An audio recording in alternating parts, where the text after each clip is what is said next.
Voici un débat très intéressant qui peut nous faire penser à certains des débats télévisés actuels peut-être, avec en fait quelqu'un qui s'exprime, puis un autre qui s'oppose, enfin ou tout un groupe, et puis c'est compliqué d'arriver à trouver un peu ce que chacun veut dire, quoi. Donc on va regarder un peu ça. Le thème en fait des textes d'aujourd'hui, ça va être la foi. La foi en Dieu. Qu'est-ce que c'est que la foi ? On va voir deux figures qui vont nous permettre de voir cela. C'est d'abord la figure de David, qui vient d'être oint, du verbe oindre, donc qui vient d'être nommé, qui a reçu l'onction divine, qui fait de lui un roi. Et puis dans l'Évangile, on a cet aveugle, celui qui a été aveugle, comme dit l'Évangile, c'est une belle formule, qui avait été aveugle. Voilà, ça va nous permettre de regarder un peu ce qu'est la foi, mais pas de manière théorique, parce que la théorie c'est très bien, mais ça ne change pas nos vies, mais comment aussi ça intervient dans notre propre relation à Dieu. Tout d'abord, le livre de Samuel. Pour ceux qui étaient hier à la salle des 3000, il y avait le spectacle Malka, où justement c'est très bien mis en scène toute cette onction de David, le choix qui est fait.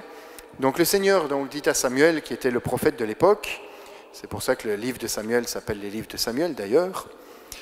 Et le Seigneur va dire à Samuel, eh bien voilà, tu vas aller trouver quelqu'un, je te le montrerai, pour que tu puisses l'oindre pour qu'il soit roi. Il y avait un problème avec le roi Saül, qui lui-même n'était plus obéissant, donc Dieu choisit un autre roi. Samuel va lui-même exercer la foi, parce qu'il a peur de Saül, qui est déjà roi. Et Samuel, en fait, il sait que s'il fait l'onction à un autre, eh bien Saül va chercher à le tuer. Donc voilà, déjà c'est compliqué, mais Samuel obéit. Il ne répond même pas. Il obéit immédiatement. Il va aller donc chez Jessé, qui va lui présenter ses fils. Et vous voyez, Samuel est très intéressé par le premier, qui est grand, fort, certainement très, très intelligent.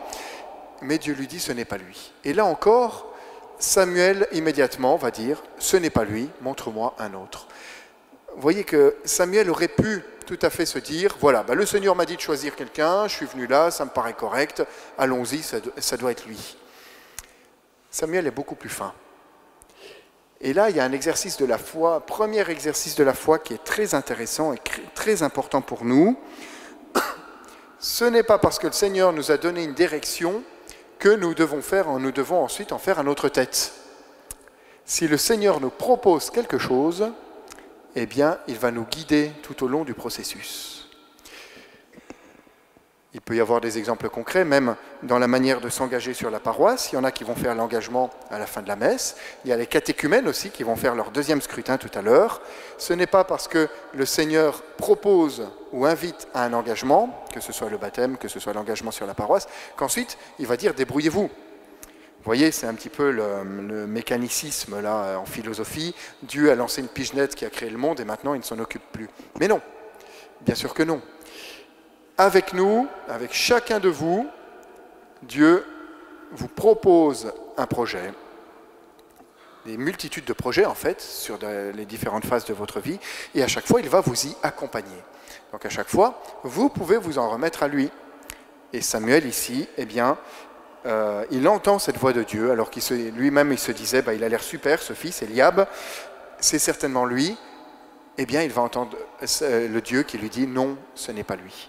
Et même lorsque toutes les évidences sont contre lui, on lui a montré tous les fils, et il se dit, mince, alors qu'est-ce qui va se passer? Ils sont tous là. Et le Seigneur lui dit, c'est encore un autre. Et effectivement, il en manquait un.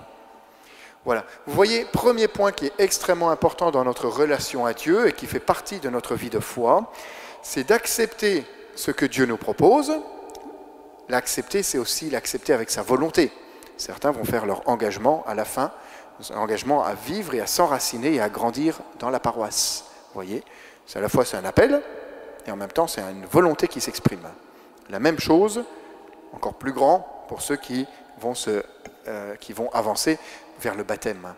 Donc première chose, accueillir cette volonté de Dieu, soi-même la décider aussi et surtout être sûr que Dieu nous accompagne dans toutes les étapes ensuite de ce projet. Ça, c'était pour Samuel. On en arrive à ce pauvre garçon, là, enfin beau garçon, pardon, qui est roux, Ça plaira beaucoup à Théophile. Voilà. Et le Seigneur va dire à David, lève-toi, donne-lui l'onction, c'est lui. Le pauvre David, on ne raconte pas trop en fait ce qui se passe dans son cœur, mais lui-même est d'accord, autrement il se serait carapaté, il serait retourné voir ses brebis. C'est très intéressant de réfléchir à ce qu'il se passe en lui à ce moment-là. Il y a un inconnu qui arrive, qui est quand même un peu connu, même un peu célèbre, c'est Samuel, mais il l'avait certainement jamais vu, le prophète, qui arrive, qui lui dit, voilà, tu vas être roi, et je vais te faire l'onction, je vais te mettre l'huile sur la tête, l'huile sainte, et puis tu vas être plein d'Esprit Saint, puis tu vas être roi. Voilà, si on vous dit ça à la sortie de la rue ou à la sortie de la messe, qu'est-ce que vous faites? C'est compliqué. Eh bien, David va faire confiance. Et même si ce n'est pas écrit ici, on peut se dire qu'il n'a pas été ligoté et qu'on ne l'a pas forcé à dire oui. David a accepté ce projet, sans absolument savoir de quoi il s'agissait, mais il a accepté. Deuxième étape de la foi, c'est d'accueillir quelque chose qui va me surprendre. Dieu a une vision un petit peu plus large que moi, même carrément plus large, et il sait mieux que moi ce qui est bon. Et lorsqu'il me propose quelque chose, je n'ai pas les moyens de savoir jusqu'où ça va me mener. La seule chose que je puisse faire, c'est de faire confiance.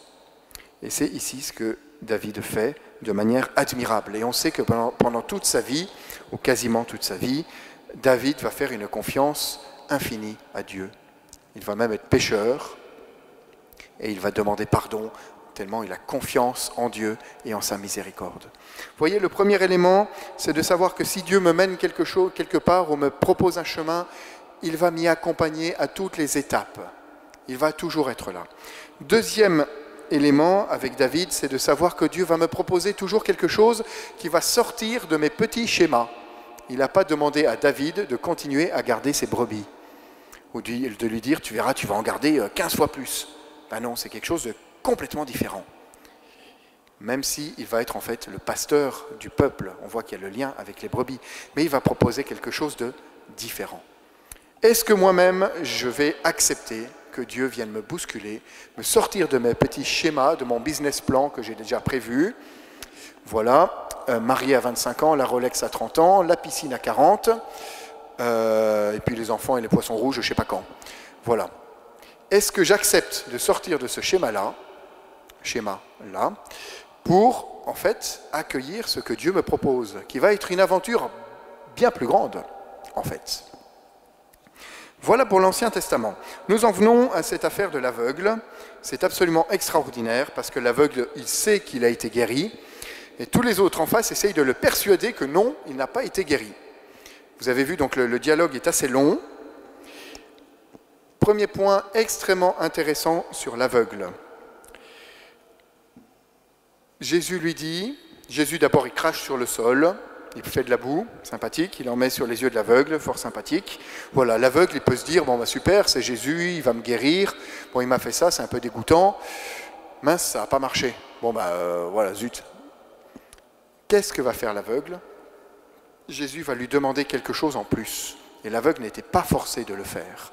L'aveugle aurait pu se dire, mais en fait, c'est n'importe quoi son truc, ça ne marche pas. Et l'aveugle va accepter d'aller se laver à la piscine de Siloé, qui est un geste complètement simple, qu'il aurait pu faire tout seul, sans avoir été invité. Voyez, il va accepter d'obéir à Jésus. Essayez de rentrer là aussi dans son cœur. Il est aveugle. Il entend parler de Jésus. Jésus lui fait une espèce d'opération complètement bizarre, en lui mettant de la boue sur les yeux, et rien ne se passe. Combien d'entre nous se seraient dit, bon bah t'es bien sympa Jésus, merci, mais je vais plutôt aller faire la manche pour avoir un casse-croûte pour ce soir. Eh bien l'aveugle, il va décider d'obéir, de continuer d'obéir à ce que Jésus va proposer, même si ça paraît complètement débile. En apparence, Dieu n'est pas débile. Je vous garantis. Voyez donc cet aveugle qui, en fait, accepte d'obéir. Et j'insiste sur ce terme-là. Troisième élément de la foi, après le fait de savoir que Dieu nous accompagne à toutes les étapes de notre vie, de savoir qu'il nous emmène à des endroits qu'on n'imagine même pas, le troisième élément de la foi, de la relation à Dieu, c'est l'obéissance. Ouh, ça fait mal ça, hein? L'obéissance, c'est-à-dire d'accepter de faire des choses qu'on ne comprend pas maintenant. Ça ne veut pas dire qu'on va me demander de faire des choses qui sont contre ma raison, ma volonté, et surtout contre les choses les plus, enfin, ce qui paraît logique. Dieu va me proposer des choses qui vont me paraître insensées, mais qui en fait ne le sont pas. C'est là où je dois agir, où il y a un saut à faire en disant « je vais accepter ». L'aveugle aurait pu dire bah, « écoute, c'est bien gentil, la boue, je vais l'enlever moi-même, et puis débrouille-toi avec tes machins ». L'aveugle obéit. Dieu nous demande d'obéir. Non pas d'obéir de manière servile comme un esclave, mais Dieu nous demande d'obéir parce que c'est en obéissant qu'on va en fait accueillir ce qu'il va faire en nous. Et c'est ici en obéissant que l'aveugle va être guéri. Et qu'ensuite il va comprendre. Et qu'ensuite il va pouvoir expliquer aux autres. Vous voyez ? Mais ce n'est pas Jésus qui lui a dit, Jésus ne lui a pas dit, fais ça, il va passer ça, tac, tac, tac, tac. C'est, vas-y, vis-le, et ensuite tu comprendras. C'est exactement ce qu'il se passe avec l'enseignement de l'Église, puisque Dieu parle par l'Esprit Saint dans son Église, et bien sur différents sujets. Que ce soit les sujets de foi, de savoir que c'est Jésus qui vient, par exemple, dans l'Eucharistie, super. Si on le dit à quelqu'un dans la rue, ça fait bizarre. Lorsqu'on le vit, lorsqu'on y croit, qu'on accepte d'y croire, là, on peut faire une rencontre. Que ce soit en matière de tout ce qui est moral, tout ce qui touche aussi à la chasteté, tous ces machins, vous voyez, ces trucs compliqués qu'on trouve très beaux, mais que, bon, finalement, on ne sait plus trop pourquoi.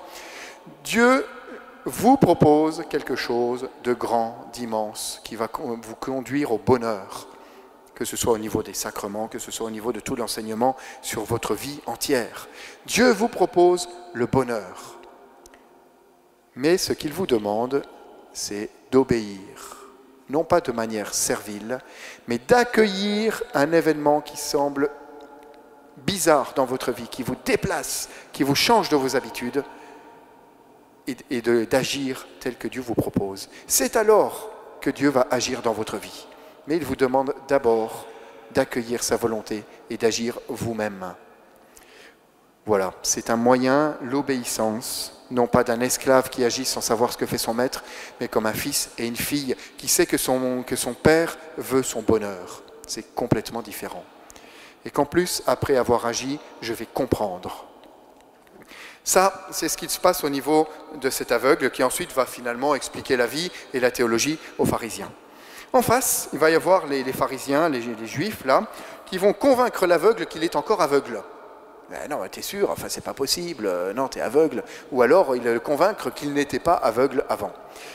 Vous voyez, eux, ils refusent de croire. Les moyens de refuser de croire sont très variés. Hein. Ça peut être la peur, les parents ils se débinent un peu là. Ça peut être la peur aussi de changer. Ça peut être l'envie tout simplement justement de ne pas changer. Ça peut être la difficulté à supporter le regard des autres. Ça peut être, et ça c'est plus pernicieux, la difficulté à sortir de ses propres schémas, de ses propres manières de fonctionner. Ben non, ben ça doit être comme ça. Ben peut-être que Dieu me propose quelque chose de plus large. Vous voyez ? Chez les pharisiens, ici, c'est encore pire parce qu'ils ne veulent pas perdre le pouvoir sur le peuple. Donc c'est encore pire. Mais ce n'est pas complètement absent non plus de nos vies. Voyez donc ces textes qui nous permettent de comprendre quelque chose de fondamental de notre relation à Dieu, qui est que Dieu veut nous mener à des endroits qu'on ne connaît pas. Et si je n'accepte pas, si vous n'acceptez pas de sortir de vos sentiers battus, Dieu ne pourra rien pour vous. Et ce que Dieu veut, c'est votre bonheur, rappelez-vous. Deuxièmement, cette confiance que Dieu va sans cesse être présent. Même dans les moments les plus difficiles, même dans les moments où vous ne comprenez rien, Dieu est présent. Ce n'est pas parce que j'ai beaucoup prié, mais que j'ai raté mon examen, que Dieu est absent. Et Dieu me conduit, et Dieu ne cesse de me conduire là où je suis. Dieu est réaliste. Il sait où j'en suis, eh bien il va m'accompagner. Je ne sais pas où, mais il va le faire. Et troisième élément, Dieu me demande, pour le suivre, d'obéir.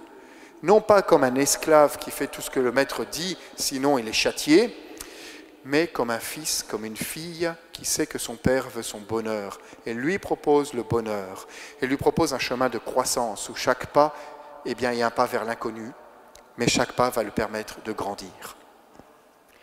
Eh bien, Seigneur, nous te rendons grâce pour cette pédagogie que tu as pour chacun de nous. Nous savons que tu agis différemment pour chacun de nous. Eh bien, dans cette Eucharistie, donne-nous ton esprit, cet esprit qu'a reçu David, cet esprit que tu nous as tous donné lors de notre baptême, de notre confirmation.